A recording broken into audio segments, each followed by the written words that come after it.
Hello and welcome to another recording of the VÄRLDEN Reach Session Recap. This is Session 26. I'm Gregory. You're watching 1 in 20 D&D. Thank you for joining me. Here we go. We'll jump right in. This session was super roleplay heavy. We did a whole lot of conversation and interpersonal stuff, primarily between the characters, with a little bit of some NPC dialogue and so forth spilled in there as well. So this was a kind of a fun, easy session. It's going to be easy recap. We are in the city of Cathal, which is the Elven capital, let's call it. And I guess that's the Elven capital. That's how we know it. These are like, I guess, the High Elves.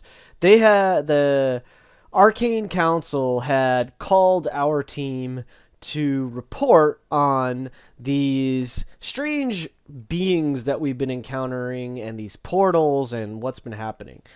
Now we showed up, we gave our report, and of course last time in last session 25, Perdita met Borel. Borel is the head of the council, and it turns out that he's also her father. So in session 25.5, which was kind of just a one-on-one session between Mark and Morgan, so that her character Perdita could have a conversation with Borel, not take up, quote, game time. She got some details, put a few pieces together of what happened when she was, or before she lost her memory, I should say. So when she was a little girl, her dad is an elf on the Elven Council. It is not good to be associating with humans in an intimate capacity. However, he fell in love with her mother, who happened to be an herbalist, and quite a good one apparently, in one of the small townships just outside of Cathal. So they had their they had their affair, I guess you would say. And when Perdita was around 12 years old, by then Borel had worked to a point to where he was ready to cut ties with his father, the head of the elder of the elves, and kind of go his way with his and start his family essentially in Orison. He had sent Perdita and Perdita's mom ahead to, which I believe her mom is Talia. I think that's her name. Forgive me if I'm getting that wrong, but I'm pretty sure that's her name. So he had sent them ahead to Orison. He was going to meet them in Orison. But of course, as we know, on the way, their caravan got sacked by bandits, who Alduin happened to be one of. Now, Alduin pops his head back in because Borel decided he would like to have Alduin give our team... Well, no, that's not right. He would like to have Alduin guide himself and Perdita through the Slumbering Woods, which is not a safe place, to the Wood Elves, because the matriarch of the Wood Elves is a powerful woman who has incredible healing magics at her disposal, maybe able to heal Perdita and heal her scar. Ooh, that would be interesting. But more than that, once Borel started putting the pieces together of what happened to Perdita and why because he tried scrying, he tried to find her. He's a powerful dude. And he thinks that since she lost her memory, he was unable to, like, make a connection with her, right? Magically. So he thinks, well, maybe if something similar happened to his love, his wife, or, Perdita's mom, that maybe they could find her, especially with Perdita's help. Between the two of them together, and maybe this matriarch of the Wood Elves could find her somewhere in the world. So he wants us to go see the Wood Elves. So this is at night. Now, this is while Perdita is having a private kind of conversation with Burrell. And it sort of happened in between session 25 and 26. So at 26, we kind of open up where Marana is, as far as we can tell, really upset about what happened in Handel. Probably on a couple different levels. I am sure, this is Gregory, is sure that being thrown back in jail messed with her a little bit. Facing the fact that she might be going to jail for a long time again. Seeing her adoptive parents, I'm sure, messed with her. Seeing Roanna, who apparently was the woman who, of course, Jermaine found this out because of his sometimes ineptitude at conversation with her. He found this out back in Handel. Roanna apparently got Marana arrested the first time, way back when, several years ago. She showed up for that. So all of these things. Then Pyre sort of indirectly implicates Marana in burning down the Ravens. What do you call it? Their mercenary. I'm sorry. I want to say hideout. That's not right. Their mercenary house, whatever. So yeah, so Marana is like in a funk, and she has been for a couple days. She's been kind of sharp and moody. Well, moody, right? Marana, who doesn't show emotion, is moody. and so she takes coup, finds a tree, and kind of like goes off by herself, and basically spends the night in the forest, or in a park or something like this. Pyre and Lily,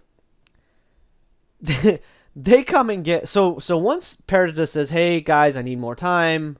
Everything's fine. I'll be all right."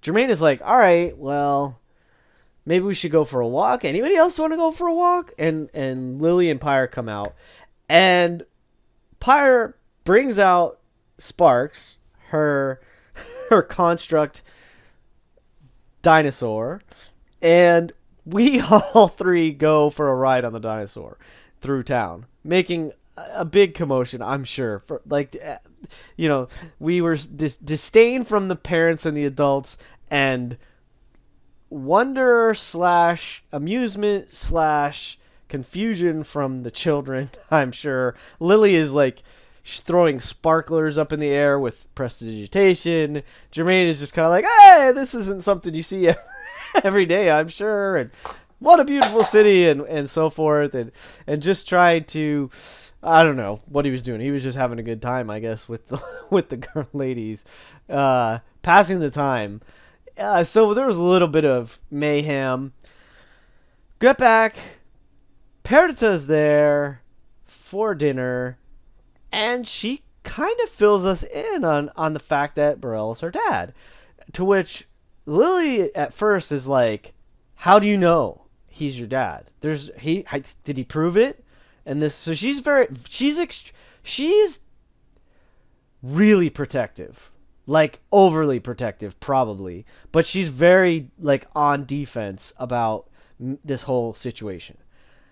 She doesn't trust any of these elves for some reason. She does not trust the elves.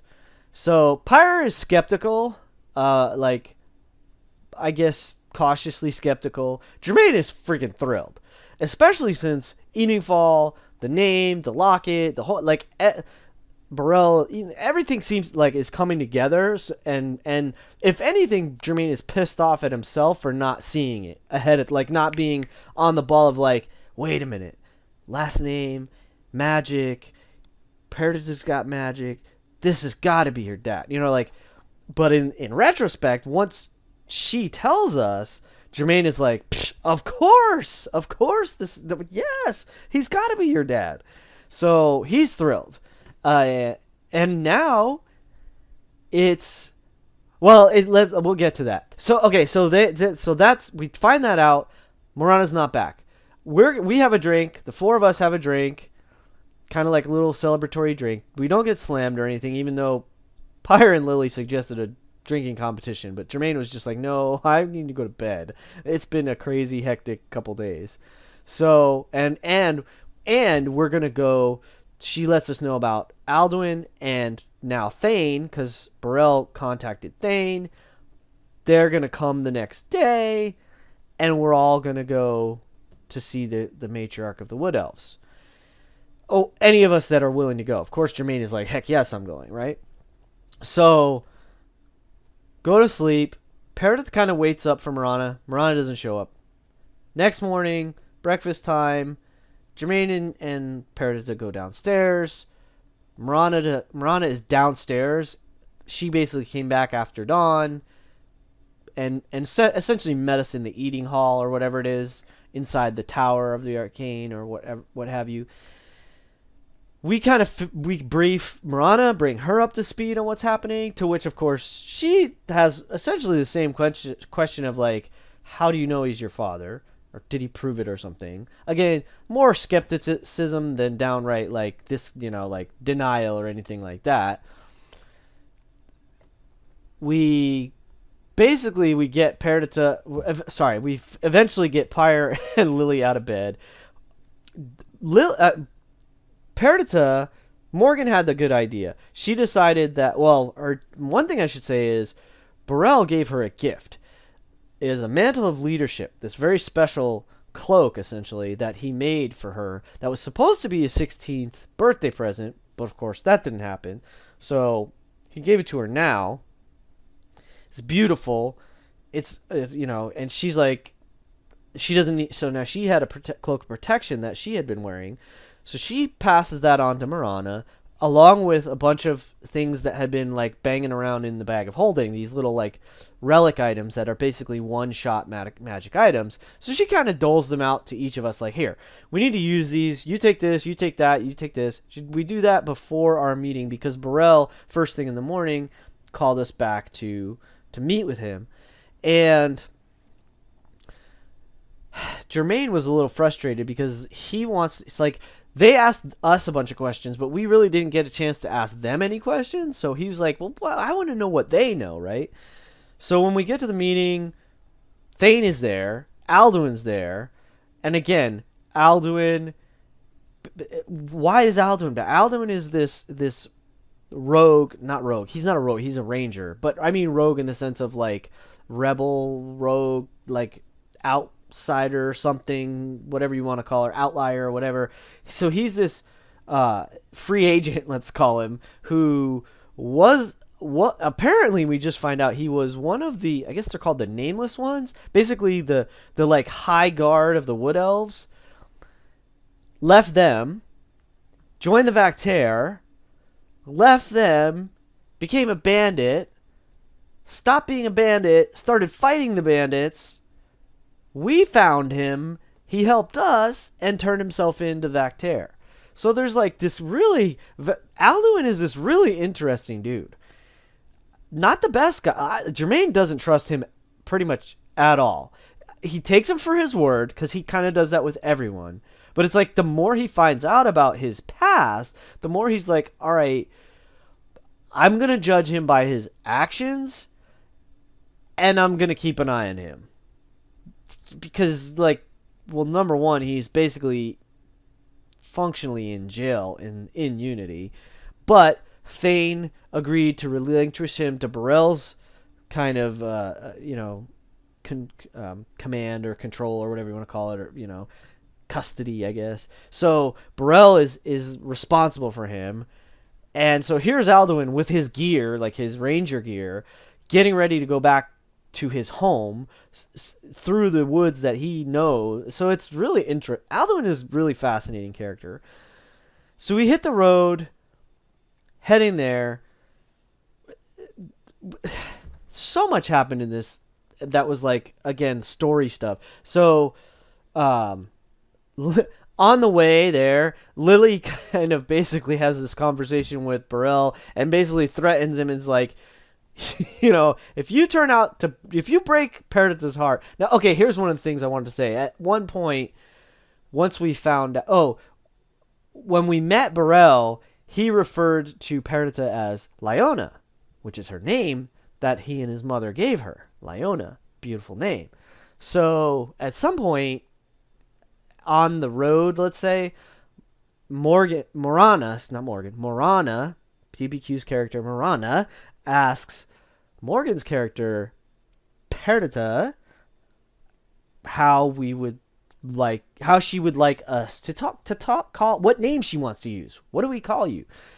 And when the name Lyona was used, she smiled. So Jermaine is like immediately like, that's the name we're using. That's the name you should use. And some of the others, I think it might have been Pyre. I'm not remembering exactly, but one or two of the others were like, well, she said, I think she said Lyona means gift, and of course Perdita means lost. And it must have been Pyre that said, so do you want to be do you want to be thought of, or do you want to think of yourself as a gift or as lost? Which is pretty sort of kind of self-explanatory, I think. Easy choice. Let's call it that. An easy choice. So, Lyona. Anyway, so Lyona. And Lyona, at some point, so Lily had this conversation with her dad, is like, if you break Lyona's heart, I'm gonna break you. And to which he's kind of like, you might not want to make threats that you really have no hope of following through on, because I mean Burrell is like ridiculously powerful, right? I mean, older elf, head of the Council of Arcane, probably a pretty damn powerful magic user. And as evidenced as like we're traveling through the woods, and like anytime anything kind of like got in our way or even remotely threatened our group, he just like dealt with it out of hand, protecting his daughter, right? So it was funny and cool at the same time.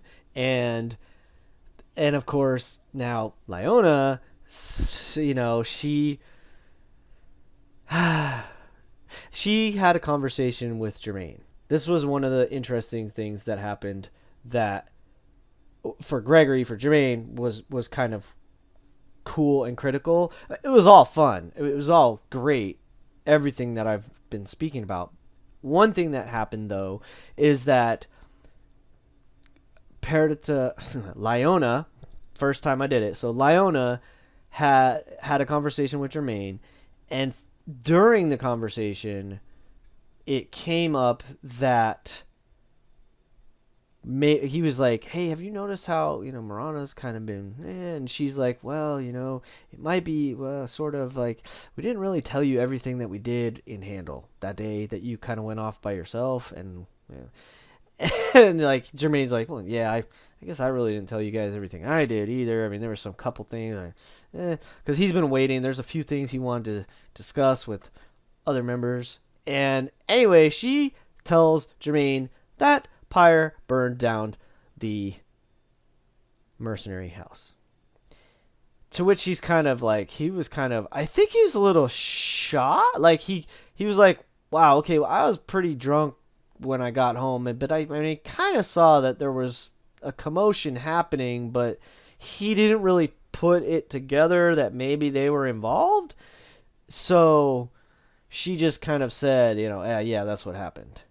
And so Jermaine's kind of like, oh. So, and that maybe Pyre didn't check to see if everybody was out of the house before she burned it down, and maybe that's one of the things that's bothering Marana. So Jermaine is like, all right, well, keep an eye on Marana, just like make sure she's okay, and I'm trying to keep an eye on her too, and I'm just, I'm worried about her, whatever. So that was fun.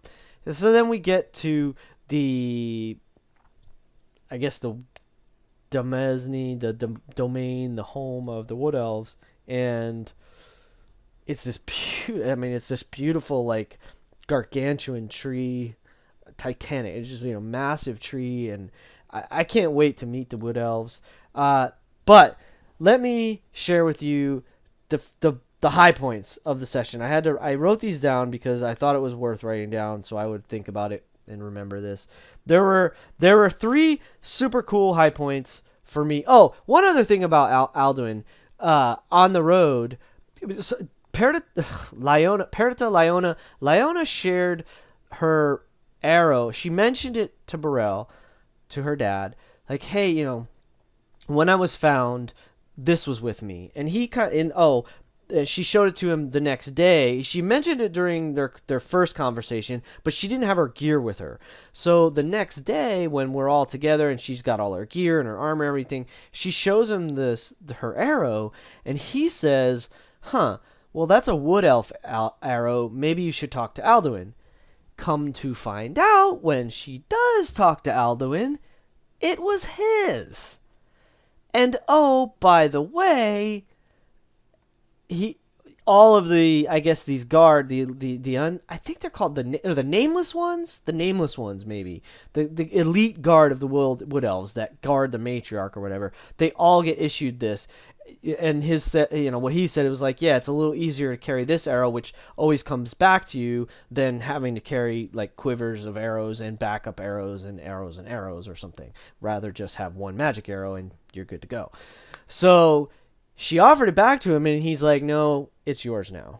Which is really kind of neat and interesting, but kind of a neat little, again, another, like, dude, this Alduin guy. And then one other thing that came up. Now, this is player knowledge. This is not something Jermaine is aware of on any level, but I think TBQ maybe slipped or something, or somehow.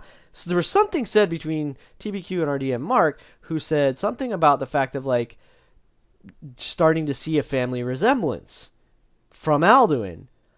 From Alduin and who? With who? I'm beside myself. I'm like, oh, what are you talking? Like, I want to know what he's talking about now. So, mystery upon mystery upon mystery. All right. So the high points. There were 2 high points for me. The first one was Courtney, the comedian. Courtney, the comedian. That's what I'm calling you for this session. Courtney was cracking these, like, jokes left and right. They were most of them were subtle, but it kept cracking me up. It made me laugh. When we played the session, I went back and listened to the session again. I always do that before I do this recap, because it really helps me, make sure I didn't miss anything, or just like get a different perspective and so forth. And so, Courtney, you cracked me up this time. There were so many little jokes that were just goofy and funny and fun, made me laugh. Thank you for being a comedian, and thank you for making me laugh.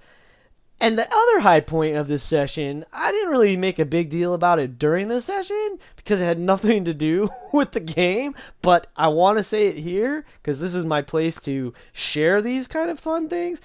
TBQ made 2 Star Wars references during the game. Not 1, but 2. And you might not know this already, but you're going to know it now. I'm a Star Wars nut. I freaking love, I am like, if I could be a Jedi, I would. Okay? That's where I'm at. Like, I have grown up. My parents took me to see Star Wars when I was before I could remember. I remember Empire. I remember hiding during Empire Strikes Back in the theater because, oh my gosh, Darth Vader is freaking scary when you're a little kid. and yeah. So I'm a kid of the 70s. Star Wars is my thing. So, bless you, TBQ. I was so tickled that you made, again, not 1, but 2 Star Wars references in the same game. They were subtle, but I got both of them, and I loved both of them. So, thank you. That one, again, Courtney, TBQ, you guys made my day in that session for those 2 little things. Tracy, Morgan, as always, it's just fun, and our DM Mark, you're stringing us along on this epic, this odyssey that I'm thrilled each time of, like, what are we getting into next? I can't wait. So thank you for tuning in. I am thrilled that you stopped to check my silly little session out. I hope you will check out the next one. In the meantime, you know, keep rolling 20s. Thanks for stopping in.